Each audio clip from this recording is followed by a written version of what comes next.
தனியாக நம்ம கட் பண்ணி வச்சுக்கணும் அளவுக்கு தகுந்த மாதிரி. இது வந்து டியூப் மாதிரி இருக்கக்கூடிய பேப்பர். இந்த டியூப் வந்து நம்ம கட் பண்ணி வச்சுக்கிறோம். இது வந்து ஒரு 150 ml பிடிக்கக்கூடிய ஒரு கவர். அந்த மாதிரி கட் பண்ணி வச்சுக்கணும். பேப்பரையும் நம்ம வந்து முதல்ல கட் பண்ணி வச்சுட்டு இந்த மாதிரி வந்து ஈஸியாக நம்ம ஹேண்ட்லிங் பண்ணுற மாதிரி நூட்லேயே எடுத்துக்கணும். பாருங்கள் எப்படி கட்டுறேன்னா அந்த இளம் சிவப்பு பேரில் இந்த இருக்காங்க.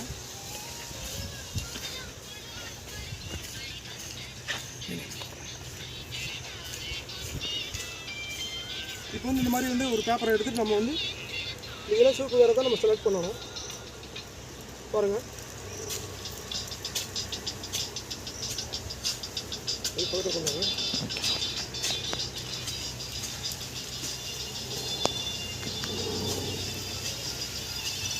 எவ்வளோக்கு நல்லா டைட்டாக கட்டுறோமோ அவ்வளோக்கு வந்து வேர் வந்து நல்லா உங்களுக்கு அந்த மருந்தை இழுக்கக்கூடிய தன்மை வந்து லீக் ஆகாமல் இருக்கும்.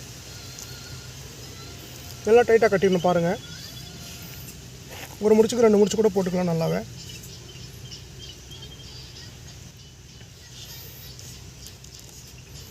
இப்போ வந்து மைக்ரோ நியூட்ரியன்ட் ஊற்ற போகிறோம். இந்த மைக்ரோ நியூட்ரியன்ட் எதுக்காக நம்ம ஊற்றுறோம் அப்படின்னா இந்த குருமைகள்லாம் கொட்டாது.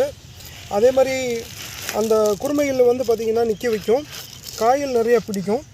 காயோட சைஸஸ் வந்து நிறையா கிடைக்கும். இந்த மாதிரி ஒரு கம்ஃபர்டபுளாக இருக்க மாதிரி ஒரு இதில் மைக்ரோ நியூட்ரியன்ட் நீங்கள் ஊற்றி வச்சுக்கோங்க. அப்புறம் நம்ம வந்து பாருங்கள் இதில் எப்படி ஊற்றுறோன்னு.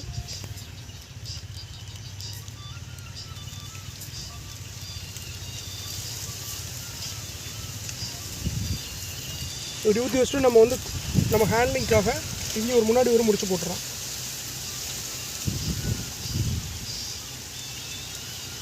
இந்த முடிச்சு போட்டுட்டு நம்ம மண்ணை கொஞ்சம் மேலே அணைச்சி விட்டுறணும். ஏன்னா கொஞ்சம் ஓரளவுக்கு அது உள்ளே உரிகிற அளவுக்கு இருக்க மாதிரிக்கு மேலேருந்து கீழே வர மாதிரி பண்ணுறோம். இப்போ பாருங்கள் இப்படி வச்சாச்சு. இப்படி வச்சிட்டிங்கன்னா போதும்.